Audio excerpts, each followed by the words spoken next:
Hey, what's up, guys? Welcome back. Droid Life Show episode 99. We're so close to 100. It's December 18th. I'm your host, Kellen. With me is Tim. Tim, say hi. Hey guys, how's it going? Tim here. So, we've been off for a couple weeks because it's the holiday season. It gets a little slow around here, but we want to do a show because we're inching again closer to that 100 mark. And I guess we're still kind of trying to figure out if we want to do that before the new year or at CES or how we're going to do that. But anyways, we're back for 99. We got some stuff to catch up on. Like, we got Android 6.0.1 now. We've got a Pixel C in-house, a Moto 360 Sport in-house. The TAG Heuer Connected review is out. Google Play Music's family plan. So some stuff to talk about, and then just maybe general chatting with whoever's in the chat because I don't know, we haven't talked to you guys in a while. So let's start though with Android 6.0.1. So a couple of weeks ago, Hiroshi Lockheimer.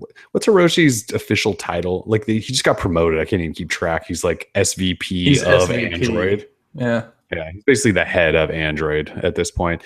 He announced on Twitter that they were going to push a new update that was going to include new emoji, and he said new keyboard, but we have yet to see new keyboard. So I don't know if that's still coming or what. And then bug fixes and stuff. And then I think that's really about it, right? There wasn't much else in 6.0.1. It's really about the emoji. Right. And it's kind of sad that it takes a full system update to get emoji. I don't. Maybe it works like that on iOS too. Maybe they have to push a full update to iPhones in order to get new emoji. But Android now has the taco emoji. I know people think that's a really big deal. Like, is that just one of those things that you send all the time in messages? Is taco emoji? I've never fully understood that. Unless I'm going to Taco Bell, coming from Taco Bell, why do I need a taco emoji? I have no idea. I have no idea why it's such a big deal. I thought like the unicorn emoji was a bigger deal than the taco emoji, but that's a huge deal because I could see myself using a unicorn every day. I've definitely spammed the unicorn already. Yeah. Anyway, they updated a bunch of other as well. Like, I think we got burrito. There's new cheese, and then they tweaked a bunch of like the faces and stuff. They tweaked the poop. The poop now has eyes.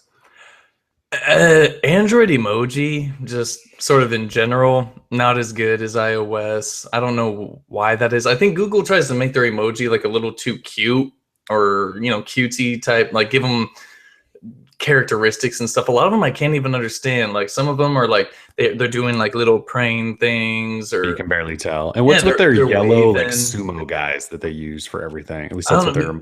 Yeah, I don't know, but I wouldn't say they're as good as iOS, but they're getting better.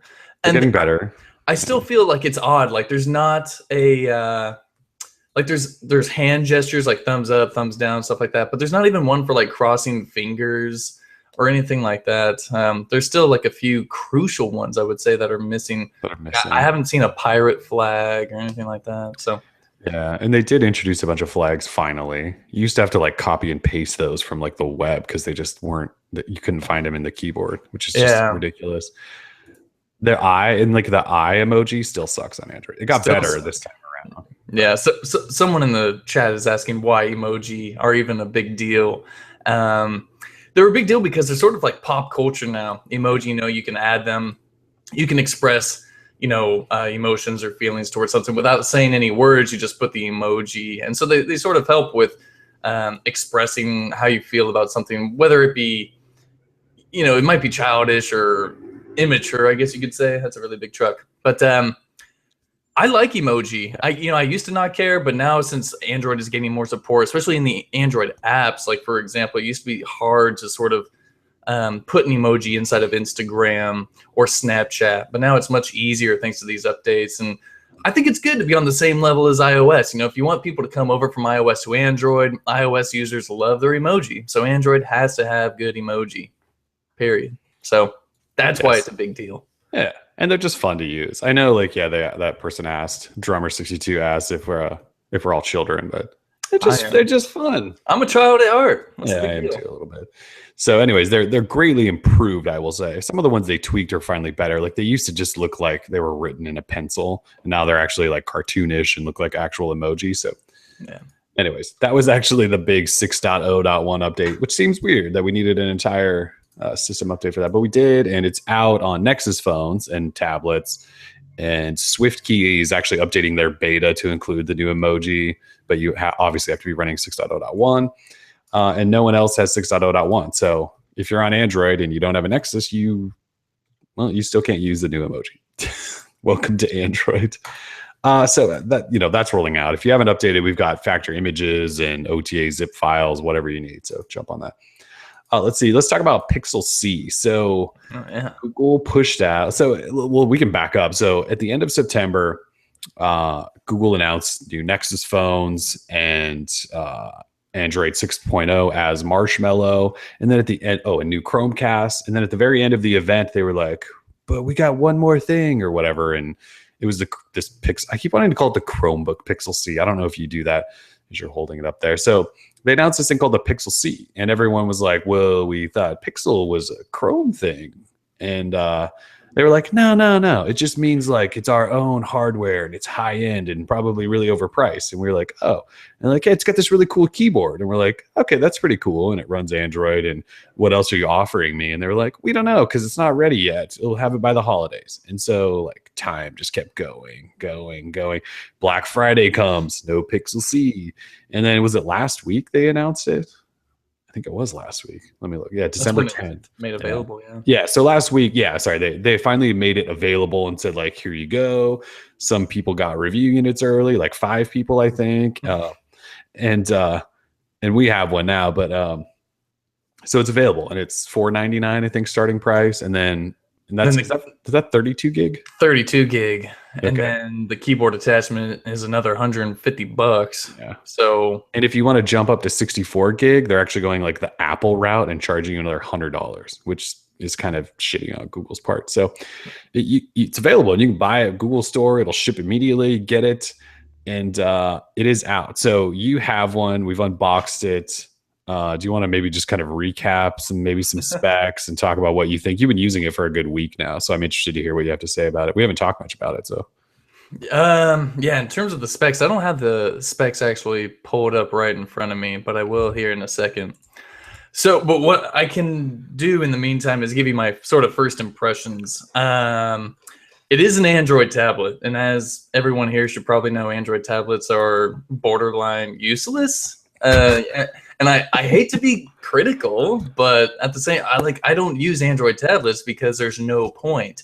An Android phone can do exactly what I can do on a tablet. Sure, it's good to have a larger display if you enjoy reading digital books or looking at magazines, or if you want to take it on the go and watch Netflix or YouTube videos or something. But I just don't see a huge use for Android tablets, mainly because app support. There's nothing that differentiates Android tablet apps versus the smartphone apps. Whereas, say, Apple has a huge ecosystem 10 that utilizes the iPad a lot better than Android apps do on a tablet.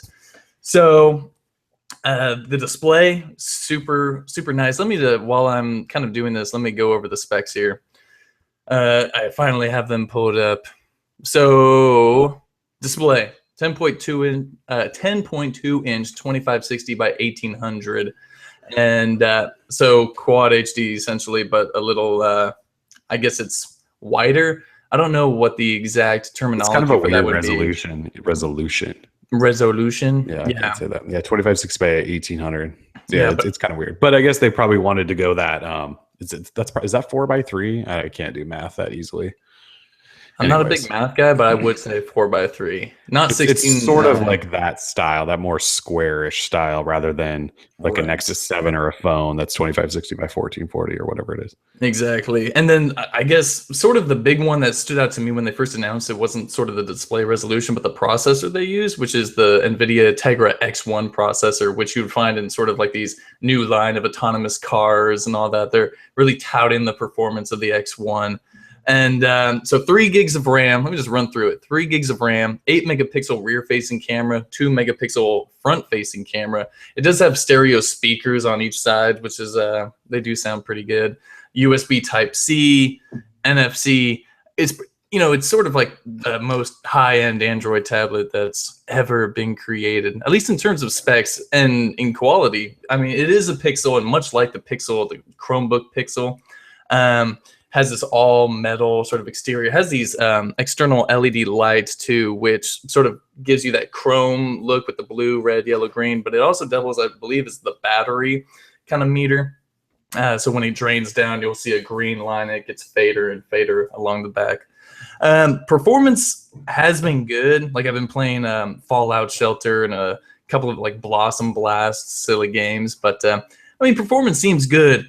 And, you know, but again, it is running Marshmallow, but there's nothing that differentiates this experience between any other Nexus tablet you could get, or really essentially any Android tablet, say besides like something from Samsung that has TouchWiz and, you know. At least that has multi-window. Yeah, at least you can actually, you know, get some use out of that big display. But, you know, I hate to say, but I don't, you know, I wanted to be excited for this, but I'm just not. It's so boring, I want to say. You know, there's one software tweak that I've even noticed, and I hate it.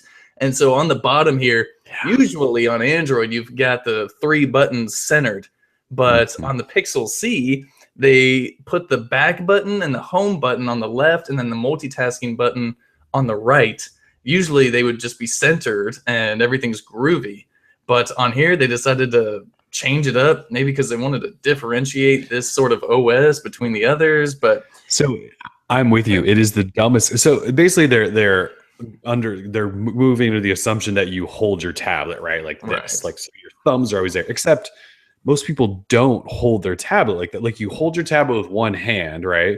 And then you navigate with the other like this. And so it's easier as you're swiping around the middle of your tablet, which is where you're always swiping, to just go down and hit whatever directional button you need, or navigation button, right? But now you have to like swipe around, and then you have to go, oh, now I have to like readjust over here and use I agree. It was a terrible decision on their part. And it changes like that's that whole sort of like cohesive or whatever experience across all platforms. Now you got shit separate. And like on the Nexus 9 6.0.1 update, they didn't separate the buttons. So it's only on that tablet.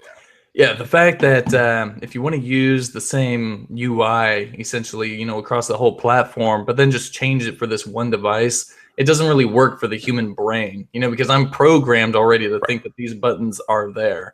But now they're changed. So every time I have to use them, I'm like, why are these here? And it throws off my OCD because I got 2 icons over here and only 1 icon over here. And so it's uneven. So in my head, I'm always feeling it tip towards this way because I got more icons on this side. But yeah, other than that, I mean, it's okay. But it's got a nice build at least, right? Like it's pretty sexy looking, except it's like there's not even a Google logo on it. It's weird actually. Yeah, no Google logo. It's pretty plain. I mean, you know, for $500, I don't know. How much is the Nexus 9 right now? It's $399, right? The Nexus 9, you can get that through like an HTC hot deal for like $150, $200. I mean, they're giving that thing away now, but I wouldn't recommend that tablet either. Actually, I'd go so far as to say I wouldn't recommend any Android tablet. Actually, wait, sorry, take that back. I would recommend the Shield tablet, like if you're big into gaming. Yeah. Because you can use GeForce Now, and you can use like the controller. Like that's actually kind of a cool device. You can hook it up to your big screen TV. That's a cool device, and it's actually cheap. It's like $200 right now, and it comes with a controller. I think they got a holiday bundle going on. So I would recommend that, and it gets quick updates. It's a lot like a Nexus, although it comes with many more like gaming features, what I would use a tablet for. Right. And yes, because I don't do reading on digital things. I'd rather have a hard copy or pages I can feel. There's something about looking at a screen to read a book or anything that just doesn't work for me. So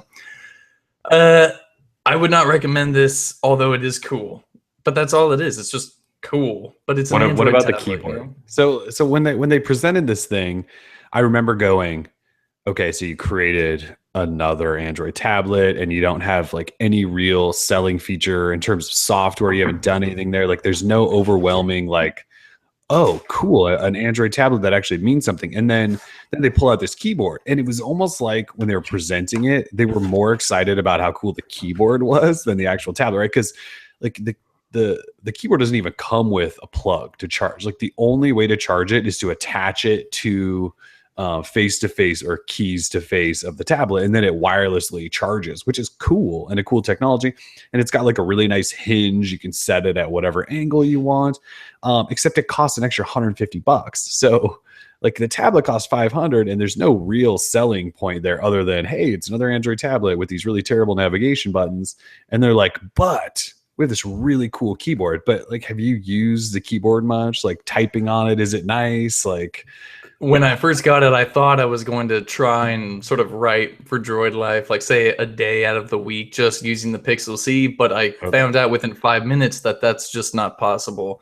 The keyboard is fine, like it works. Like I don't have any like auto correction problems or anything like that. But it's a little cramped, at least for my fingers. I have big sort of I don't have big hands, but I have piano player fingers, like they're long fingers. So I get sort of cramped trying to use a smaller keyboard like that. The pounding the keys feels fine, but at the same time, say like the WordPress app for Android sucks. Or if I'm trying to do that through the Chrome app, if I try and go through WordPress and write a post, it's just not possible. Importing images for posts doesn't work. So I can't do what I do for work, which like in the term, like in the great beyond, like that's not that much. I don't need a lot. I just need a keyboard and I need a way to import files. And yeah, I mean, the problem I think is like it's just the OS and the app support. They're just not made for basically heavy lifting, right? Heavy lifting. Multitasking on a tablet, and this same goes for an iPad, really. Like the multitasking is just not there. Like because on a computer, right, you can have multiple windows and tabs and you can easily get between them. On a tablet, it's just not that easy to jump between things and share things between things. It's sort of easier on Android, obviously, but it's still impossible, yeah. I think that these companies really, they want the tablet to replace the laptop, but it's just not possible because the laptop is essentially, it is a computer. It has like the computer interface where a tablet just doesn't. It's too watered down of an experience to really get, it doesn't have the software support. Right. So maybe one day a tablet will be able to replace a laptop, but not anytime soon. Not when MacBook Airs are becoming even smaller and more powerful, and stuff like that. So for me, it's just not. It's not it. We're not there yet. Well, and then the one feature that we sort of thought they might introduce was a multi-window thing, right? Because that keeps showing up in like random builds of Android. And everyone's like, oh, they'll probably introduce it with the Pixel, and then it didn't. And then their Pixel team did a Reddit AMA, and what did they say? Like, we're working on it, so maybe in 6.1 or 7.0 or whatever the hell the next version is. It could be a while. Yeah, we'll see. A lot of people, at least our readers, didn't seem very excited about the Pixel. See, which is, because they know that Android tablets aren't worth anything. And that's, it was funny when I wrote up the unboxing. I was like, hey, we're looking at a tablet. Or maybe in the unboxing video I did, I was like, hey, we got a tablet. I know that's like something you don't see often. We just don't talk about Android tablets because they're terrible. It hurts to say that. Like, this is the operating system we talk about all the time, but like, they're just not any good. So yeah, they don't offer all that much. I would still buy an iPad just because I would have access to Tiny Wings. So that's it for me. In 2017 or 19 or 21, you're still going to be like, I'd go iPad for Tiny Wings, because that's never coming. Is there a Tiny Wings 2 or anything like that? Have those people created anything else besides just the original Tiny Wings? I'm pretty sure there is a Tiny Wings 2, although I think it came in an update just for Tiny Wings. Like they added like a multiplayer support. But there's no Android version coming. That guy got super rich, super quick, and he's like, I quit. Retired. Yeah, I mean, there's no reason not to. He's hanging out with Fetty and Launcher Pro. Fetty, down in South America or wherever. Yeah, he just reduced out. That's funny. Bye, Fetty. All right. Let's move on for Pixel C. So Moto 360 Sport. Moto 360 Sport, sort of like Pixel C, it was announced a long time ago. So when Motorola announced the new Moto 360 and the Moto X Pure Edition, they also announced this Moto 360. Wait, no, they had already announced the Pure Edition. This was just a 360 event. And they announced the 360 Sport. And so they wouldn't let anyone touch real working units, even though there was only a couple in the building. They would really only let us play with these dummy units that obviously didn't have working parts or anything. And so then I think this was last week. Motorola finally announced availability. It's coming to the UK, I think today, actually, in the UK. I don't know why it's going there first. And then on January 7th, almost a whole month later, it's coming to the US, and it starts at $299. Actually, I think it is only $299. I don't think there's like multiple models.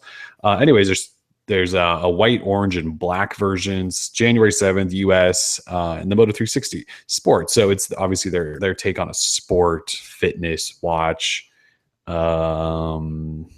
It's kind of just like a regular Moto 360 second gen, except the display is a special AnyLight hybrid display where if you're indoors or outdoors, it sort of adjusts automatically to hopefully give you the best viewing experience. But it's got like Snapdragon 400 and 512 megabytes of RAM and 4 gig of internal storage. It's got all of the same specs as basically every other Android Wear watch. It is IP67 water and dust resistant though, and then it does have a GPS. So this is one of the few that does have a GPS. That's pretty much it. You've been wearing it for a couple days now. Any thoughts? I really like it. I'm not big in like the sport watch stuff. I'm more like sort of fashion first, but this thing actually looks pretty good. The display is my favorite part about it so far. It's kind of got the sort of anti-glare, anti-gloss feel to it. So when you're outside or inside with condensing lighting sort of shining right on it, you can still see it very well.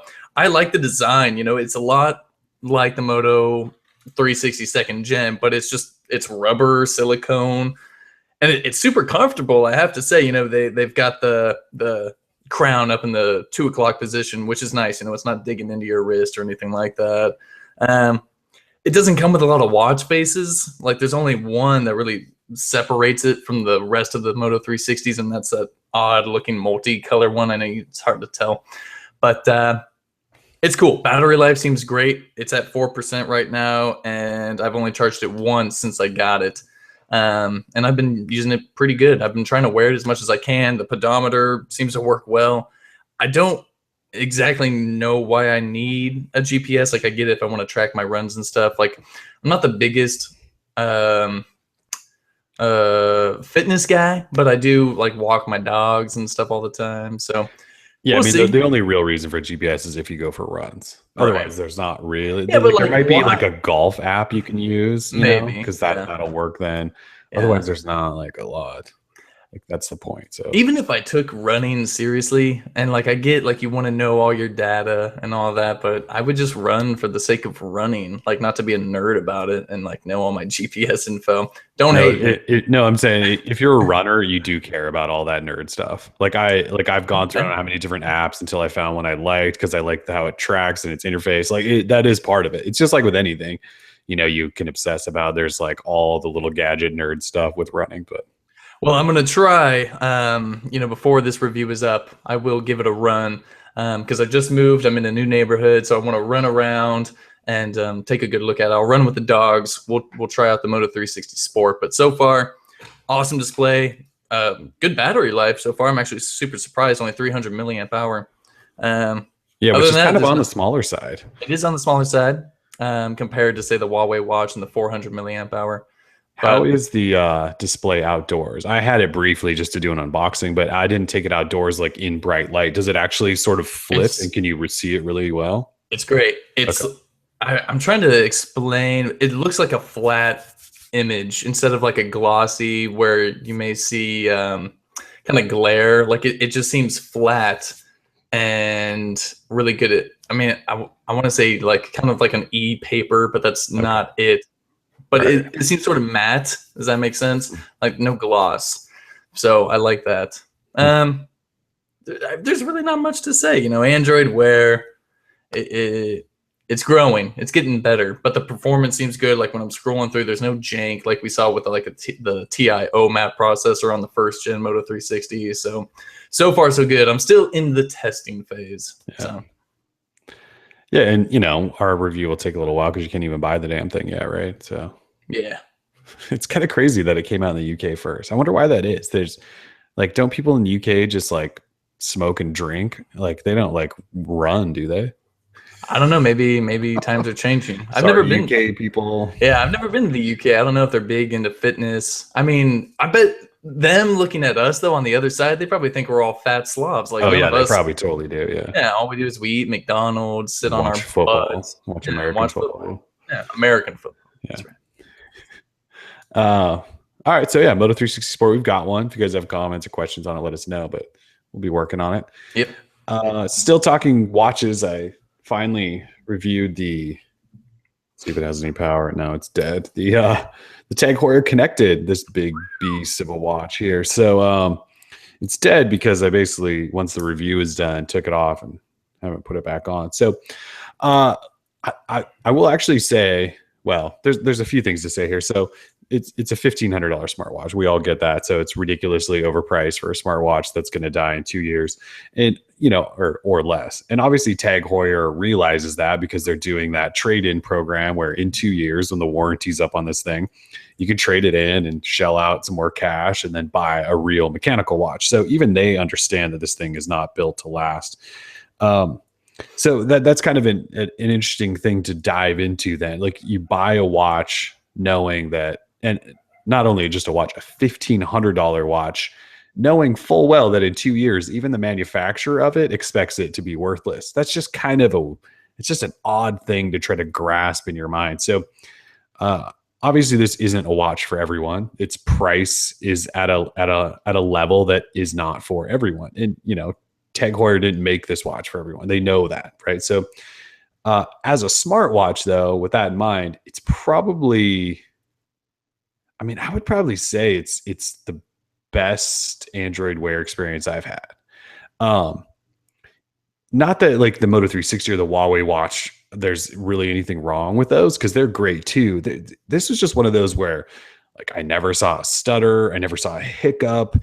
It just like is buttery smooth. And one of those things I always test is the voice dictation and recognition, right? The OK Google stuff and all that.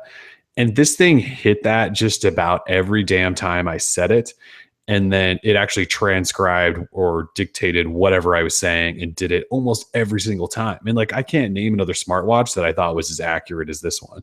And so like for me, using a smartwatch, like that's part of it, right? Is using your voice so you don't have to use your hands because it doesn't have a keyboard, right? So you flip it up and ask it things or tell it to do things or whatever. This just seemed so good at that. As far as the rest of it goes, so software experience, I think is one of the best. And with that in mind, this is running Intel's smartwatch or mobile chip, and it also has a full gig of RAM. So, the Moto 360 Sport, which isn't even out yet, has the older Snapdragon chip and 512 megabytes of RAM. Like this is running a new Intel chip and a full gig of RAM, which is nice. Anyway, outside of the software experience, which I do like a lot, it's a $1,500 watch, dude. And it's a $1,500 watch on a rubber strap. So, it's got a titanium body and whatnot. It's just like, this is one of those things where like, if you're a watch guy and you like TAG Heuer or something like that, like you would potentially consider it because you're a big TAG Heuer fan. Like, otherwise I don't know who would buy this thing. Or maybe you're into luxury watches and you're like, well, let's see what a luxury watchmaker who's making a smartwatch thinks of or does with a smartwatch.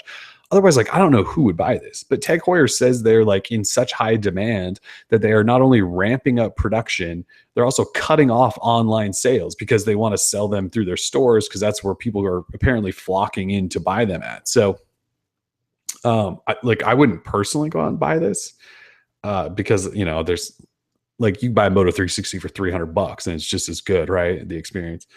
But look, if you're like got money to blow and you want what I consider to be the best smartwatch experience and you happen to like TAG Heuer, like you're not going to be disappointed. Like that's basically what I said in my review. Like people shouldn't be complaining about the price of this thing. Like it's made by TAG Heuer and everything they make is, you could consider sort of overpriced. And so of course it was going to be really expensive. TAG Heuer is not going to make a smartwatch that's priced at $250. They don't make anything that's that price. So it's not for the people that are complaining about it being $1,500. I'm sorry. So, well, you're an apologist, clearly. yeah. Somebody did call me an apologist because I didn't rip it apart for being expensive. Like, just because something's expensive doesn't mean it's garbage. You know what I mean? Like, I don't understand. Like, it's really expensive, and not everyone should. even consider thinking about this at all. But clearly, there's a lot of people doing it because they're ramping up production on it. So you can't hate on TAG Heuer making a $1,500 smartwatch. In fact, I would almost say that's pretty cheap considering that Apple is making a watch over $10,000, and that's worthless. That's a piece of crap. But it does have some gold. I'll give it that, but it makes no sense to me. It's like a smartwatch just should not cost over $10,000. I don't care how much money you have to blow. I don't care if you're Wiz Khalifa, Juicy J, Cash Money Millionaires. It doesn't make any sense. I mean, for $10,000, you can buy a really, really, really nice watch that will last you forever. Sure, it's not a smartwatch, but it will last you forever, and it will gain value depending on what you buy, right? Yeah. That Apple Watch is never gaining value. Like the minute you walk out, it's like worse than buying a car. You know what I mean? Like it just drops. Well, I was going to say for $10,000, you could buy a car, and most cars these days do come with like a digital readout of a clock. You're fine if you really need to keep the time, and you can get around from point A to point B. It's money well spent. Yeah. So the other way to look at this too is like say you want to buy a mechanical watch, right? Like you have your sights set on a TAG Heuer Carrera that costs $3,000, right? So maybe you don't have $3,000 today, but you have $1,500 and you want to like sort of buy into the ecosystem. You could buy this for $1,500 and wear it for 2 years. And then hopefully you've saved up another $1,500 in 2 years. And then you can trade it in and use that extra $1,500 and buy a mechanical Carrera, which they're going to give you. So you can look at it that way too. Like maybe this is just like what you use for the next 2 years until you get your TAG Carrera. But this is not a bad smartwatch. Yes, it's expensive. There's no getting around that. And I don't think most people on earth should buy a $1,500 smartwatch ever. That's not saying it's a bad smartwatch. It's actually a really good smartwatch. So. Yeah, we have a comment from Grayson Carr in the YouTube comment section saying, for the same price as the TAG, you could get a Pixel C, Nexus 6P, and a Moto 360 and still have a couple $100 to take your wife to a nice dinner. And if you live in a state that doesn't have tax, this is totally true. And depending on the options you get for the 6P and the Moto 360. But yeah, I mean, I don't want anyone to go out there and think they have to max out their credit card in order to get this device because it's not worth that. But if you've got the money, if you've got the means, well, it's like a good experience. Somebody responded to Grayson in that chat and just said, "Yeah, but the person buying this watch, they don't think at it like that. Like, of course, and you're not supposed to. $1,500 to spend on a TAG watch. They probably own like 128 gig 6P, and they own 3 iPads, and they drive a Maserati. I mean, I don't know, not a Maserati, but Tesla. Yeah, they probably drive. Right, exactly. So it's not a watch that's for everyone. Yeah, and that's fine. People should just accept it.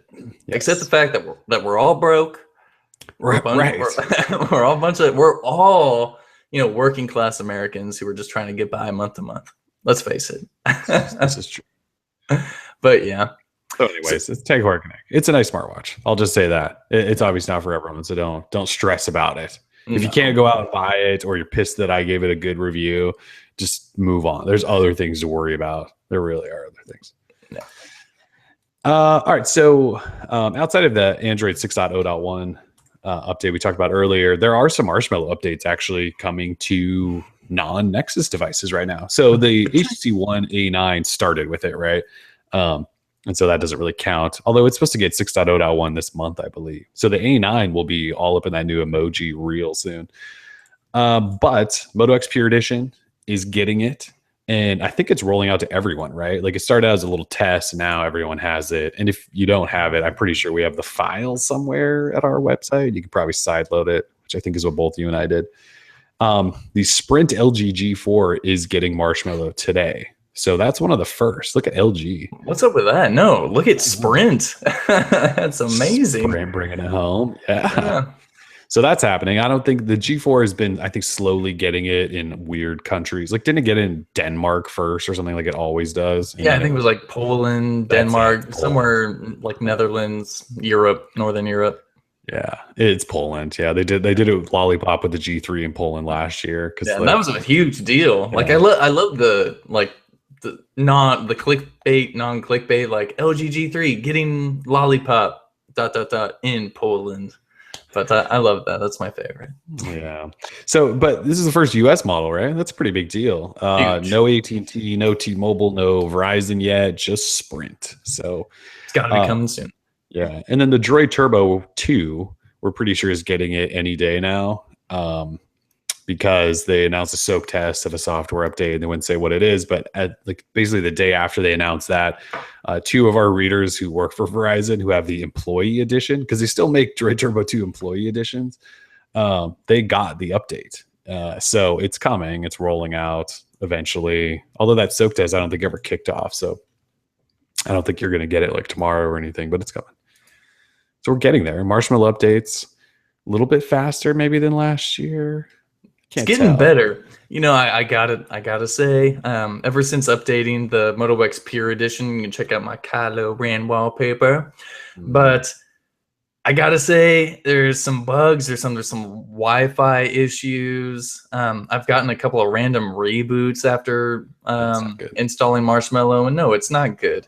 Android 6.0, I thought, at least in my review when I was reviewing the Nexus 6P, squashed a lot of the bugs. That Lollipop sort of brought, and now I feel like I'm sort of back in the Lollipop where there's some jank. I can't really trust the performance of my device when I really need it. I mean, it works fine like day to day, but there's just like little things you'll notice, like the camera opens up a little slower, taking pictures, and when you after you take a picture and then you swipe into the gallery, like it glitches. Like I'll swipe over, I see a black screen, and then all of a sudden the gallery app will close. I'm like, okay, cool. You know, maybe this is Motorola jank. It sounds like it. Yeah, but, you know, so that's my problem. I don't want to blame Marshmallow because everything worked great on the Nexus 6P. So it's got to be Moto. It's got to be I don't know what's going on over there. At least they updated it. Like, I'll give them credit. But maybe a little bit more testing, a little more bug squashing would have been good. But they need to add 6.0.1. Yeah, so we'll see. You're right. I just tried to fire up the camera on mine, and it was totally slow. Yeah. Now I can't even get it to Yeah, like it seems to open up just fine, but and something else. I don't know. Maybe this killed it, but I can't do the chop for my flashlight anymore. You know, you could usually chop it.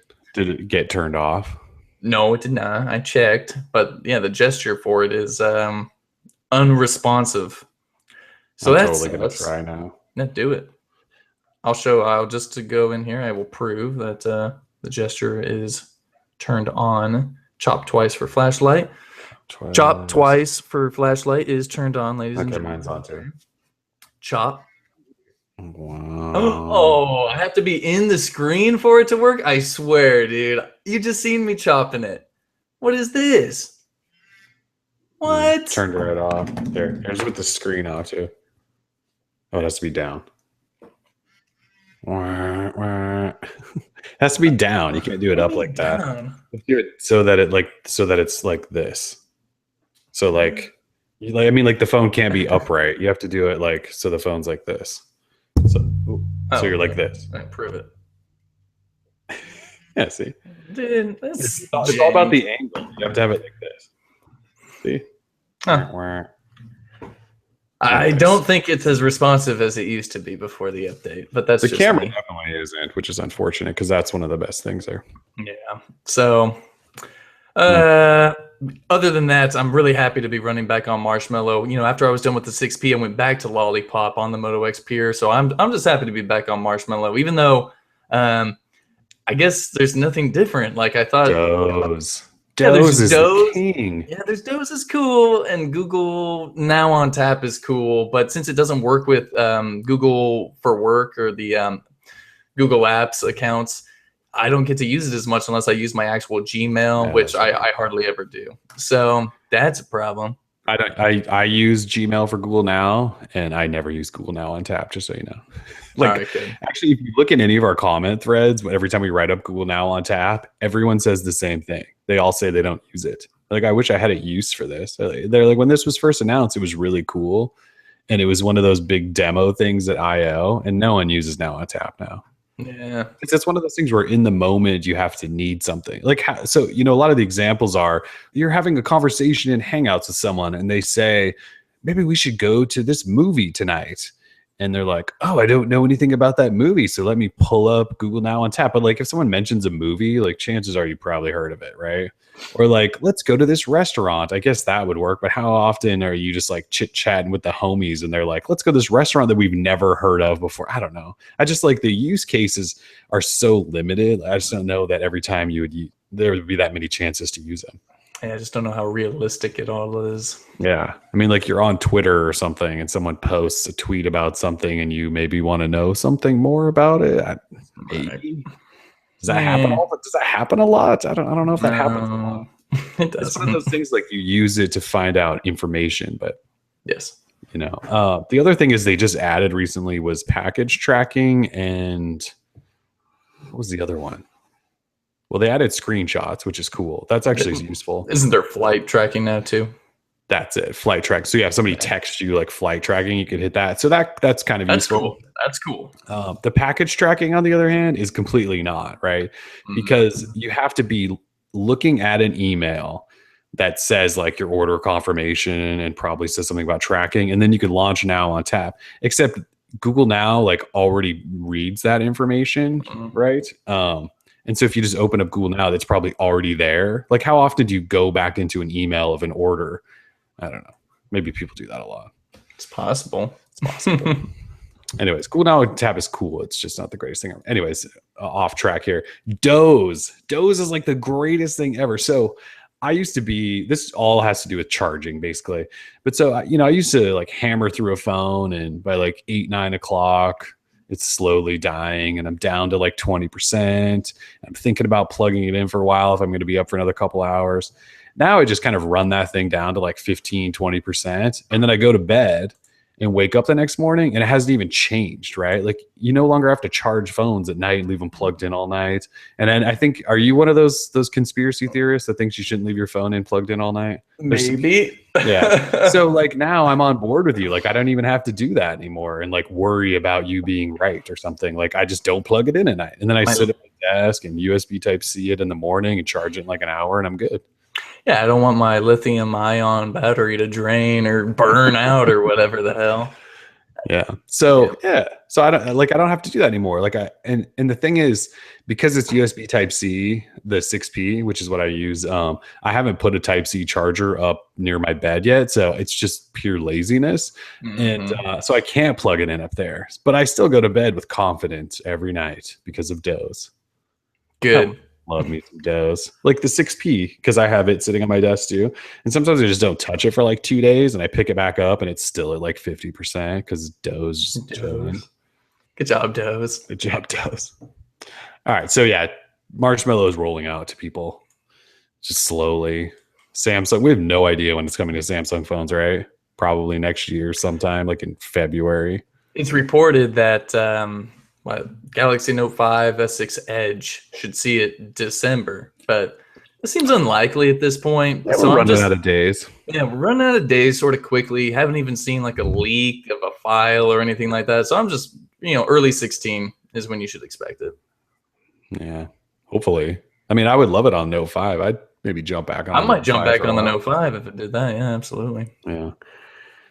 Let's see. So, new, also sort of leftover news from September's Nexus event. Google Play Music Family Plan finally alive and available. Kind of crazy. So, Google Play Music Family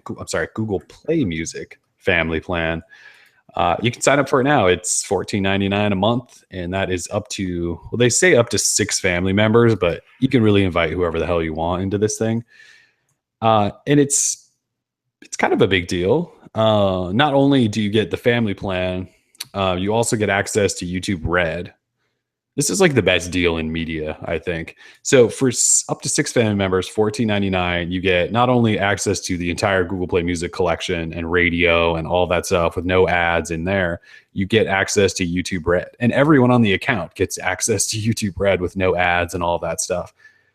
So, I mean, I think individually it's like $10, right? So you might as well just fork out the extra $5 and then just add a couple of friends and see if they'll give you a couple bucks each month. And it's kind of crazy. So you can sign up. I believe only via Android. Like the Android app is how you have to initiate sign up. At least it was like that last week when it first came out.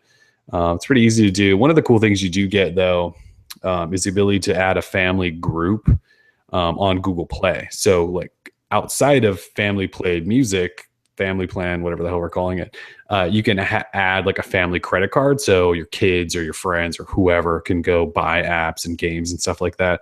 And all use like a family credit card. So that's kind of cool. That's one of those side things that came with this that Google hasn't fully embraced or announced. So kind of neat. I signed up immediately because my wife and I have had to share a single Gmail account so that we have access to the same plan. And that sucks because you can only use one device at a time. So now that is fixed. I've been waiting for this damn thing for so long. I almost signed up for Apple Music because they introduced it like right away. The only terrible thing about that is I had to cancel my promo single plan, which is $7.99, and I'll never get that price back. Yeah. Did you sign up for this, or are you still on your like solo plan?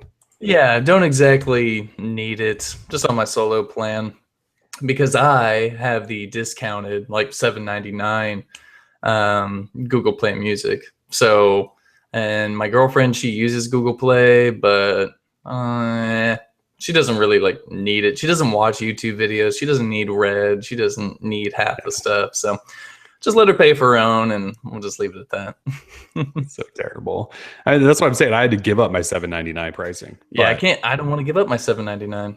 But I need the multi-account support because we had all sorts of problems with wife streaming, me not being able to, and it was hell for many, many months. Let's see. All right, so we want to talk about what phone. Well, so let's talk about the phones we're using and what you would maybe recommend people buy. So we've been doing this series for like a week now on 5 reasons to buy like all these different phones, like Moto XP, Nexus 6P, V10, Note 5, Nexus 5X. I'm sure I'm missing one. Anyways, so you basically told me like I think a couple of weeks ago you would kind of switch to the Moto Xperia edition. You've been using it for a while, and obviously now you're excited because it has Marshmallow, even though you think there's a bunch of bugs, which are may very well be. And I'm on the 6P, but if you were to recommend a phone right now for someone to buy, what would it be? Or if you were actually, no, I'll change that. If you were buying a phone, like say you didn't own a phone right now and you were like, I need to buy a phone because I don't work in this industry and people don't just hand me review units all the time. Like what phone would you buy? I would go for the Nexus 6P, only because it's a Nexus. If I was looking at it from an outsider perspective, I would know that I want the latest version of Android as quickly as possible because I want to be up to date with everything. So I would get a Nexus. I would get the 6P because from the reviews I've read, the 5X doesn't perform as well as the 6P. Like I could handle a bigger display as long as my performance is good, the camera is good, display is good, not a plastic little piece of junk. At least from the reviews I've read. That's not from my experience. So I would go 6P. It's priced very well, especially at $50 off right now for the holidays and free overnight shipping from Google Play. So the phone starts at $349. If I wait, no, $449. Excuse me. So that seems like a good deal to me, and I would probably bump it up to 64 gigs, get that frost white, maybe the black. I don't know, the graphite. I don't know. So if I was just buying a phone for myself, I would probably get the 6P. And but if I was trying to give someone advice as to what phone they would get, I would say you got 3 choices, man. You got the 6P, Galaxy Note 5, and the Moto Xperia edition. Those are like the top 3 phones of the year, pretty easily by almost by a landslide because LG didn't do anything to fix their horrible UI or anything like that this year. So yeah, you only got 3 choices, and it seems pretty easy to me. I mean, the 6P, Note 5, then Moto Xperia edition. So each has their pros. They don't really have too many cons, I'd say. So, I mean, the Moto X, you can customize it, get that beautiful leather. Nexus 6P, of course, being a Nexus, it's pro. And the Note 5, it's got the stylus, but it has the best camera, one of the best displays. It is a powerhouse. That thing is glorious. So, yeah, 3 awesome phones right now. 2015 has been so good to us. I'm really hoping 2016 isn't a letdown. I hope Samsung keeps going with this awesome design, the look they have. So And I hope Lenovo doesn't kill Motorola. I think So, they're working towards that, but yeah. yep. I'm with you. 2015 was an awesome year for Android phones. I mean, you could buy, like, you could, argue that even the G4 and the V10 are really good phones. Well, I'm Sure. with you, and I wouldn't put them in the top three at all. They're both good phones. And then you Hmm. still had the regular S6 and S6 Edge, which are good phones. They just have terrible battery life, but everything else about them was awesome. Yeah. HTC, there's the one A9, which I think some people like. Eh. I don't think I would recommend anyone buy it. And the one M9 was absolute garbage. I will stand by that through the rest of my life. That phone was garbage. Them's Uh, fighting words. yes, I know. Yeah, I'm sorry, but if you stick up for that phone, you got blinders on or something.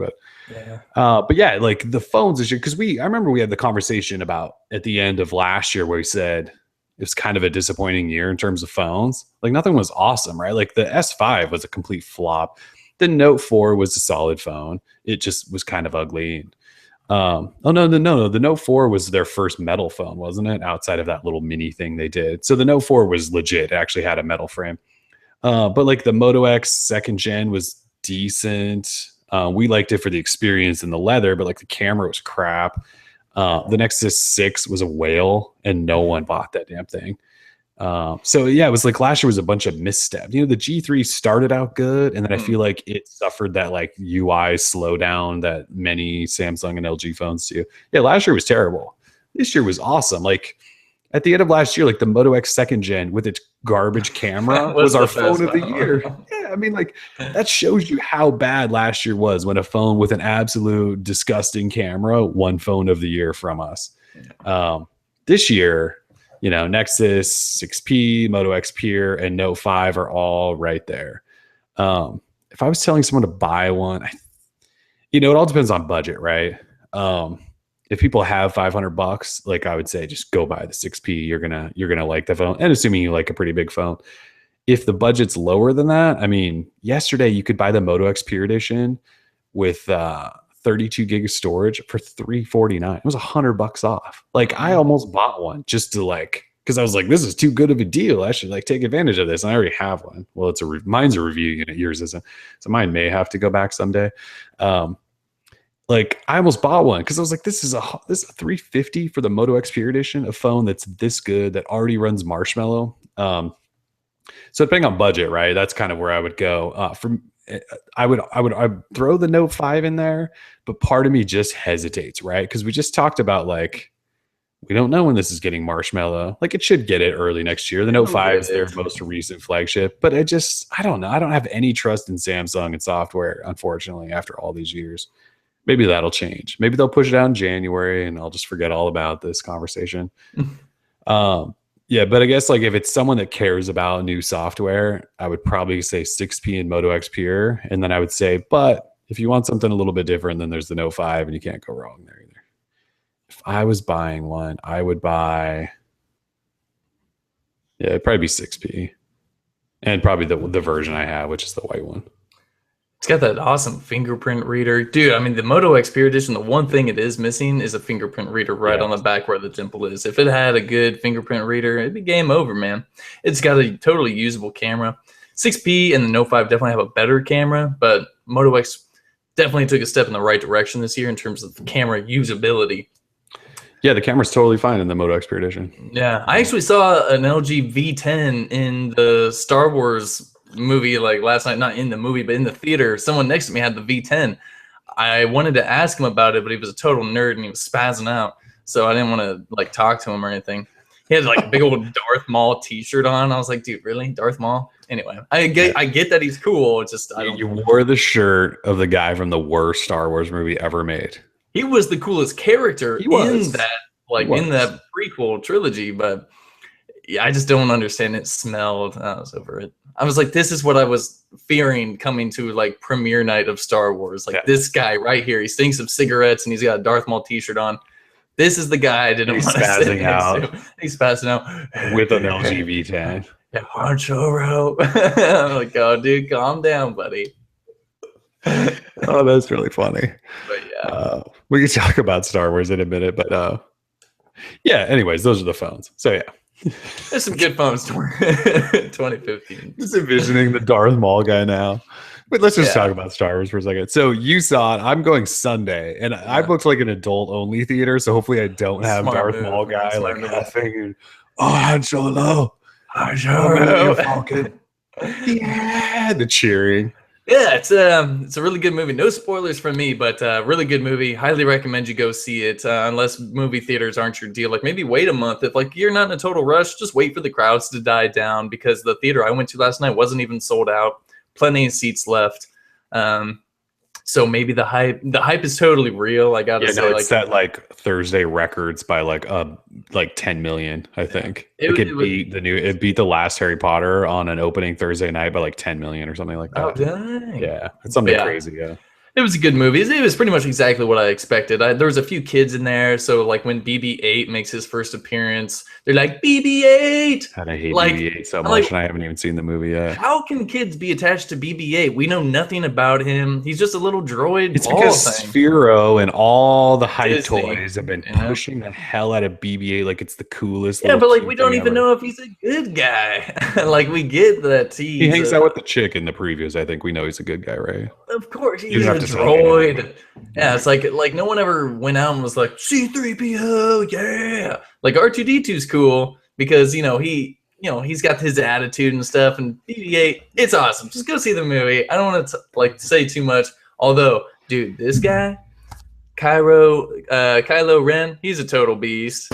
It's a good movie all around. Yeah, I'm excited. But yeah, I don't get to see till Sunday, so I have to like ignore as much of the world as I can for the next like 3 days.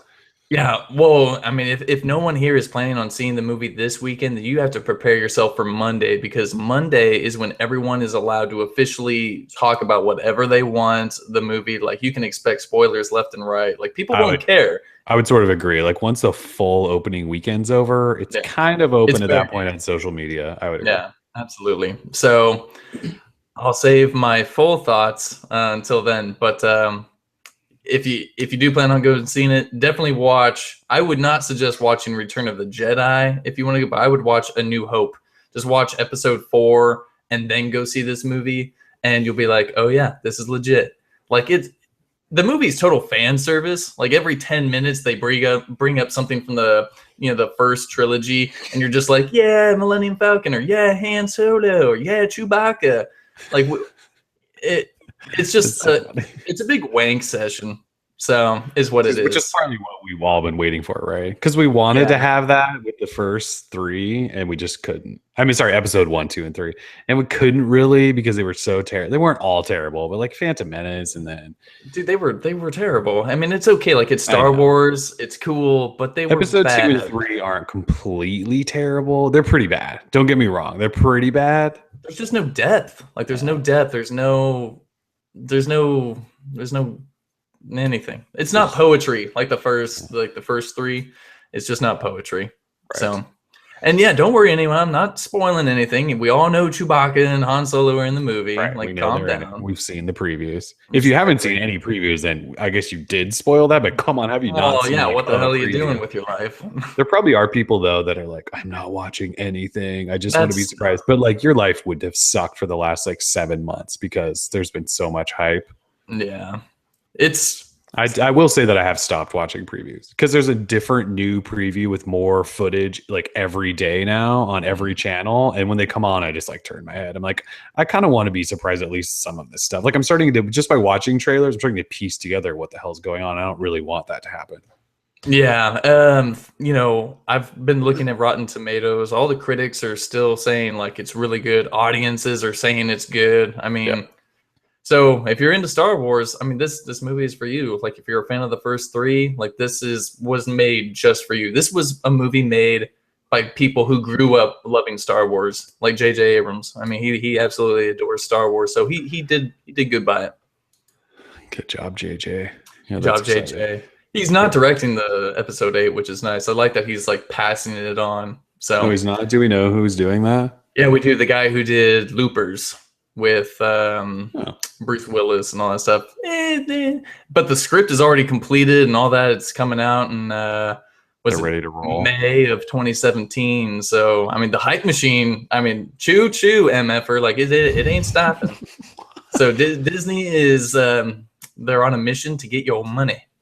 Especially with this one looks to be a success already. I mean, the reviews are out, and I mean, not that like I bring up Rotten Tomatoes because they give you an easy percentage that you can digest, right? Sure.